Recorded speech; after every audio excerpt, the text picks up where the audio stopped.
Hello बच्चों, इस video में हम इम्पोर्टेंट क्वेश्चन नंबर 2 का हल देखेंगे। क्वेश्चन इस प्रकार है,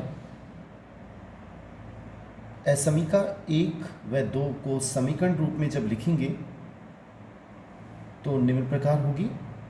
दोनों ओर इसमें 10 का भाग देंगे तो हमें x/10 + y/5 बराबर 1 प्राप्त होगा।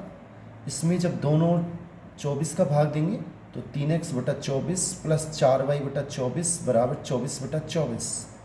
3 से ये 24 8 बार कटेगा तो x/8 प्लस 4 से ये 4 6 की 24 तो y/6 बराबर 1। अब हम समीकरण 1 का जब ग्राफ बनाते हैं तो x के नीचे 10 इस प्रकार, y के नीचे 5 दोनों बिंदुओं को स्केल की सहायता से मिलाते हैं।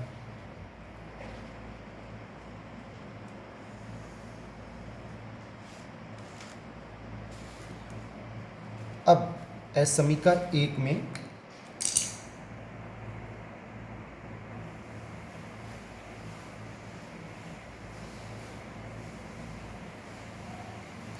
बिंदु 0 0 रखने पर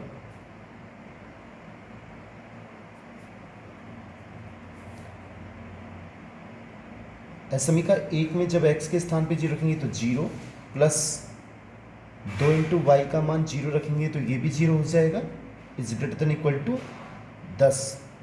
0 + 0 is greater than equal to 10, जो कि असत्य है।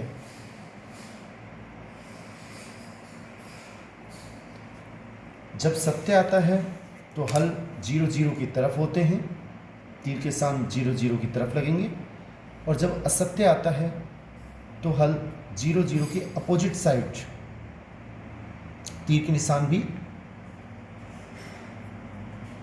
अपोजिट साइड लगेंगे। पुनः समीकरण 2 का जब चित्र बनाते हैं तो उसमें x के नीचे 8 y के नीचे 6 इन दोनों बिंदुओं को फुटे की सहायता से मिलाते हैं तो चित्र निम्न प्रकार प्राप्त होगा।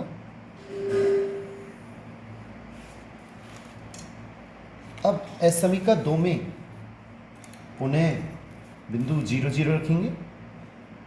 असमीका 2 में बिंदु 0, 0 रखने पर यह समीका 2 है। x के स्थान पे जब 0 रखेंगे तो 3 × 0 0 हो जाएगा, प्लस 4 × 0 वो भी 0 हो जाएगा, less than equal to 24। 0 + 0 less than equal to 24, जो कि सत्य है।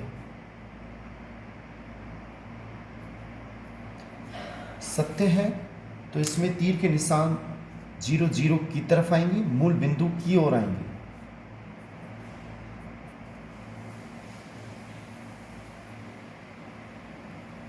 ग्राफ से स्पष्ट है। ग्राफ में देखें तो पहली असमीका कहती है कि हल, ये पहली असमीका है, ये कहती है हल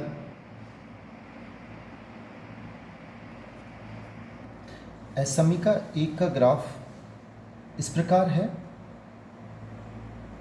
और समीकरण 2 का ग्राफ इस प्रकार है। दोनों को देखें तो पहली समीकरण के अनुसार हल इस लाइन से ऊपर है और दूसरी के अनुसार हल इस लाइन से नीचे की तरफ है, इस तरह से। तो ये अपना हल क्षेत्र हो गया। 3 इसमें कोणीय बिंदु प्राप्त हुए, A, B, C।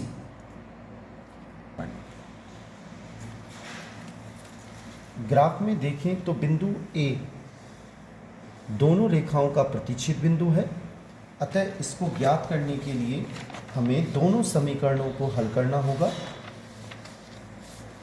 समीकरण x + 2y बराबर 10, 3x + 4y बराबर 24।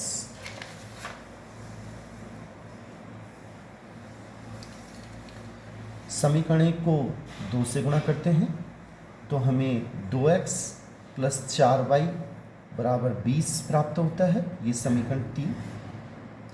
समीकरण 2 में से समीकरण 3 को घटाने पर 3x में से 2x घटाएंगे तो x बचेगा। 4y में से 4y कैंसिल हो जाएगा बराबर 4। x का मान 4 प्राप्त हो गया 1 से, या 1 में रखने पर x के स्थान पे 4 रख देंगे, प्लस 2y बराबर 10, 2y बराबर 6 प्राप्त होगा। जब 4 प्लस का इधर जाएगा तो माइनस का होके 10 में से 4 घटेंगे 6 बचेंगे, y बराबर 3। बिंदु ए के निर्देशांक आए 4,3। अब हम सारणी बनाएंगे। बिंदु बी के निर्देशांक चित्र के अनुसार y अक्ष पर है तो x निर्देशांक 0 होगा, y निर्देशांक 6 होगा। इसी प्रकार बिंदु C के निर्देशांक y अक्ष पे होने के कारण x निर्देशांक 0 होगा, y निर्देशांक 5। अब इन बिंदुओं को z बराबर 200x, x के स्थान पे 4 प्लस 500 इंटू y के स्थान पर 3 रखेंगे, 800 प्लस 1500 बराबर 2300 प्राप्त होंगे। पुनः z बराबर 200 इंटू 0 प्लस x के स्थान पे 0 रखेंगे, y के स्थान पे 6 रखेंगे तो ये 0 हो जाएगा, प्लस 3000। z बराबर x के स्थान पे 0 रखेंगे तो 200 इंटू 0 प्लस y के स्थान पे 5 रखेंगे तो ये 2500 प्राप्त होगा।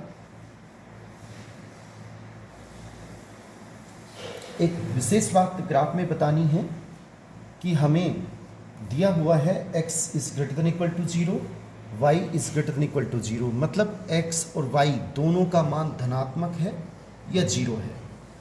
इसलिए हमें जो भी हल है वो फर्स्ट क्वाड्रेंट के अलावा दूसरे, तीसरे या चौथे क्वाड्रेंट में नहीं देखना है।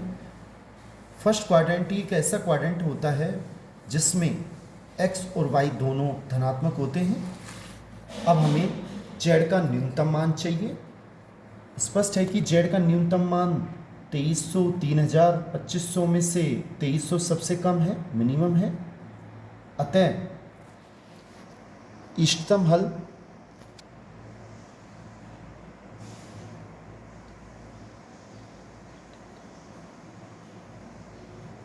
हल बिंदु